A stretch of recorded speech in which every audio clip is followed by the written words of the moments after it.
everyone. Welcome to Cancer Healing Journey Talks. Myself Sonali Modi from Community Outreach Team of ZenOnco.io and Love Heals Cancer. Cancer Healing Journey Talks help cancer survivors and caregivers to share their journey with vast number of survivors and caregivers who have traveled or been traveling through this journey. This can inspire and motivate them for their faster recovery as well.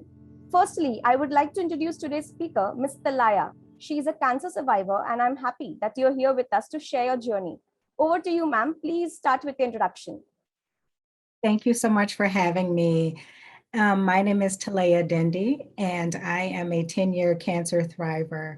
I was diagnosed with Hodgkin's lymphoma in 2011. On my cancer journey, I just noticed that there were a lot of gaps in the care that I received. Although I had a great oncologist, the emotional support was really missing. So I took what I learned on my cancer journey and I started a business called On the Other Side. And I am a cancer doula. So I provide emotional support. I provide different information about mindset, communication, helping people diagnosed with cancer understand their treatment options, and a number of other things. So I walk with my clients on their cancer journey using what I've learned over the past 10 years. Yes. So what cancer type it was and at what stage it got diagnosed? Yes, Hodgkin's lymphoma was the type of cancer. It was stage 2B, and I was diagnosed again in 2011, actually April 8th, 2011.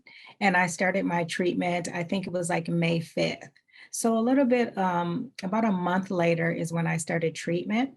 My treatment consisted of 6 months of chemotherapy and a month of radiation. Okay. So what was your first reaction when you got to know that you got diagnosed with cancer and how your family took this news? Oh, my first reaction was I couldn't believe it.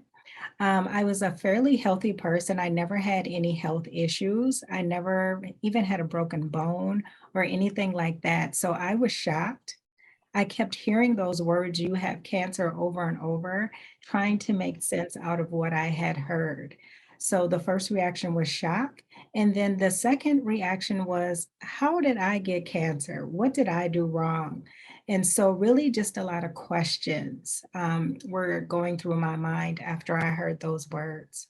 When I shared the news with my family, they were shocked as well. And they had a number of questions, but unfortunately, I couldn't answer those questions because I hadn't had any answers myself. Yes. So who was your support system at that time? Yes, my support system consisted of my mother and my brother, but my mom was the main champion. She was my caregiver, she was my support system. And then also, I had several friends who supported me as well. Yeah. So did you find any alternative treatment?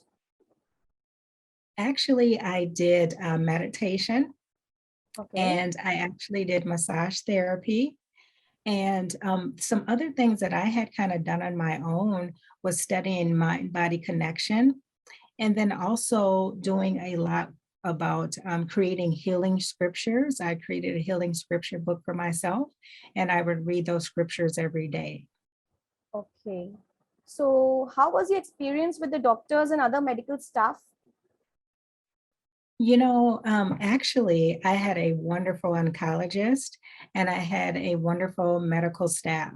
They answered all of my questions. They talked to me like I was a human being. We actually formed a partnership. And so instead of my doctor and healthcare team saying, Talaya, this is what's going to happen, they explained to me my options and they said, well, what do you think about that? And so we had a discussion. Yeah, that's nice. Yeah. So what were the things that helped you and made you happy on this journey? Oh boy, the things that helped me, I can be totally honest. One of the things that I was always doing prior to being diagnosed with cancer was working out. Now, of course, once the treatment started, I wasn't able to work out at the level of intensity that I was before, but just implementing more walking, Hmm. that helped me to be happy. I watched a lot of comedies Hmm. just so I would be able to laugh when I really felt like crying at times. So that kind of helped me to stay out of long bouts of depression. I liked just writing in my journal. That really Hmm. helped me a lot as well with my emotions and just working through those also. Yeah. So, did you make any lifestyle changes during or after the treatment? Absolutely. I made a lot of lifestyle changes. I really changed my diet. Prior to being diagnosed with cancer, I ate a lot of like desserts, sugar, things like that. And after my diagnosis, not completely, but I kind of removed a lot of that from my diet. Then also, I just got to a point where I didn't allow things that used to bother me anymore. It Hmm. really became apparent to me what was important in life. And so those were the two major lifestyle changes that I made for myself. Hmm. So, how you felt when you first heard that you are cancer free? Oh, when I heard that I was cancer free, like I was crying tears of joy because when I got the diagnosis, I didn't know how it was going to turn out. I had no idea, it can go one way or the other. And so when I was told that there was no evidence of disease any longer, I was Hmm. happy. I had a small celebration with my family. We went out to dinner and I just thank God. Yeah, family is the biggest support system I feel during the hard times. Yeah, I totally agree with that. Yeah. So, Absolutely. yeah. Do you think cancer has changed you in a positive way? Yeah, oh, absolutely. As I mentioned before, I don't worry about the things that I used to worry about. I Hmm. don't let people upset me the way that I used to. Actually, it really opened my eyes to my purpose. And so that's the most positive thing that came out of cancer for me. Hmm. Because prior to being diagnosed with cancer, I was in corporate America. I was working, I had went to college and those are all the things you're supposed to do in life and had gotten jobs in corporate America and I wasn't happy. Yeah. And so cancer actually led me to my purpose. Hmm. So, how is your life after cancer? Like, Life, to sum up, means many people life before cancer and life after cancer. I have seen that some changes have occurred in their life after the cancer. They become a more like matured person. They look at things in a different perspective. So, how was your life? yes, life after cancer is good. It's a lot better because you mentioned I've matured emotionally.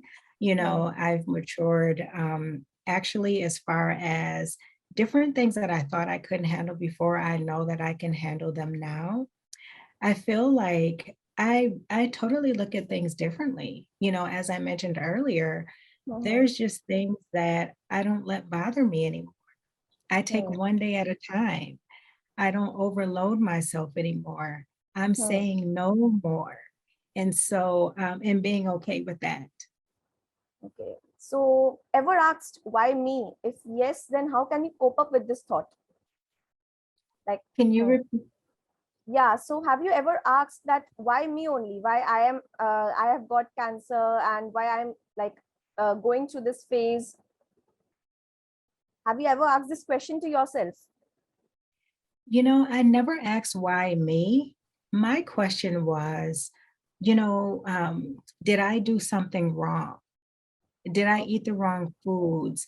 Um, did I do something wrong in life? So that's what my question was. It wasn't really why me. It was like, well, what did I do wrong? When Okay. in reality, you know, things like that just happen.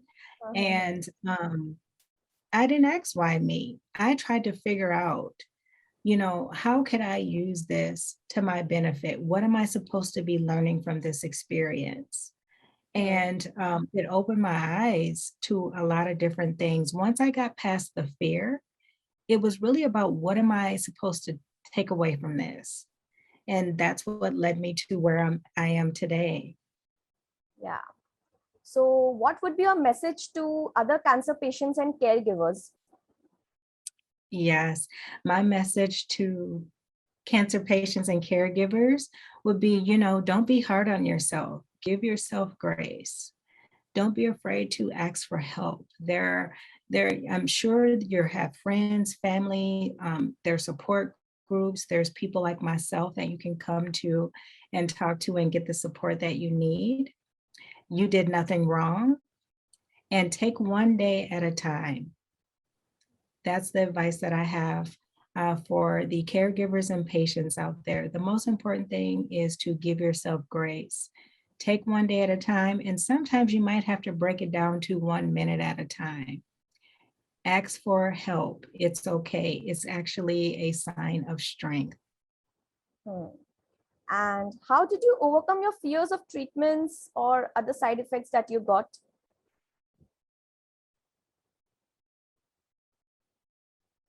I overcame fear of treatment by doing the research. And that's why I hope people understand their treatment options in doing the work that I do as a cancer doula. A lot of this boils down to really having the knowledge Hmm. behind what options are and taking that information and making the best decision for you. So I think because I played a part in the treatment that I was going to be receiving. And when I say I played a part in that decision making. It wasn't just thrust upon me. I was told that that was an option. So that's really what helped me get over my fear, was knowing that I was a part of the decision making process, but then also understanding what that treatment entailed. As far as side effects, again, it goes back to doing the research and understanding, okay, this treatment is going to help me kill the Hmm. cancer, but what am I going to be left with afterwards? And Yeah. so it goes back to having a clear understanding of the quality of life that you would like to have after the treatment is done. Yes, absolutely. Yeah. So, when did you think that I can beat this disease? Or this belief was always there with you? It wasn't always there. It wasn't always there, but I can tell you something. After about my third chemotherapy infusion, I felt like, okay, you know what? I know what to expect now when I come in. I kind of have a better understanding of how this works. I know that as time goes on, I'm going to get weaker and weaker. So I can start bracing myself for that. I know that things are going to change. I know that I could potentially lose weight. So having some idea of how the treatment could potentially affect me helped me to mentally prepare. And again, that goes back to the research. Hmm. And so that's what helped me get to a point where I said, you know what, I got this. I can do this. And then also the healing scriptures that I mentioned earlier, I would Hmm. read those every day. And those filled me with hope. They filled me with confidence and the will to keep going. Yes. So, did you join any support group? Oh boy, I tried.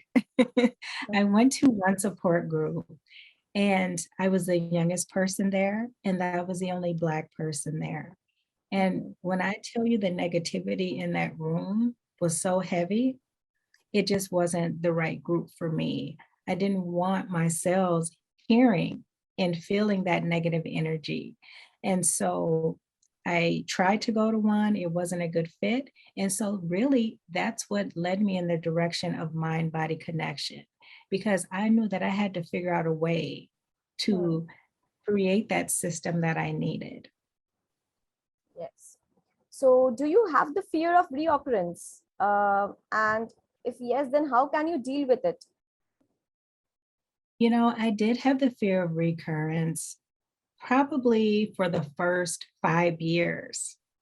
When I got past the 5 year mark, I really stopped thinking about it as much. Now I think about it once or twice a year when I have to go in for a mammogram. or I have to go in and have blood work done. So the fear of recurrence is really in the rear view mirror for me. And so, but when those times come up where I have to go have a mammogram or I have to have blood work and I feel that fear creeping in, I just talk to myself and say, you know what, Talaya, God brought you this far and you got through it before. If it happens to show up in your life again, you can get through it again. And so when I talk to myself in that way, it's self-soothing for me. And then it's just all about, okay, get to this appointment, do what you got to do, and you're going to have good results. So that's how I deal with that. So, what do you think about the stigma attached to cancer and the importance of awareness for it? Oh, stigma attached to cancer is huge. And I just wish that people would become more educated about cancer. No, you can't catch cancer from someone else, you know. Everyone that has cancer doesn't look the same. Everyone's not going to look sick. Everyone's not going to lose their hair. Cancer does not mean that your life is over. These days, more and more people are surviving cancer. So the stigmas around cancer, I just wish that people would talk about it more openly. And instead of saying the big C and all these terms that they use to avoid saying the word cancer, say the word, have those discussions, talk about it. It's okay. And most of us know someone who has cancer or has had cancer. So it's becoming more and more prevalent in our lives, and it's something that has to be discussed. Even though it's something that most people don't want to talk about, it's not pretty, but it's necessary to have those conversations. And it all comes back to education, awareness, sharing our stories, and being honest about what that looks like. And it's different for everyone. So just being open to those conversations. Yes, definitely. And at zenonco.io, we help cancer patients through their journey from diagnosis to forever. So, what do you think about our work? I love your work. I think that it's so important. It's so necessary because there are so many people all over the world who are suffering because one, they're afraid to ask for help. They're afraid of that stigma. They may not have anyone that they can ask for help. And an organization like yours serves those people and makes sure that they get the help and support that they need. Definitely. So, if you have to sum up your journey in one sentence, then what would that be? Oh, that's a tough one. Uh, I would have to say, my purpose found me. So, thank you so much, Talaya, for your valuable time. I'm sure this session really motivates people out there who have traveled or been traveling through this journey. It was lovely having you here today. And once again, thank you so much. Thank you so much for having me. And it's been a pleasure sharing my experience and story with you. Thank you. Yes, thank you.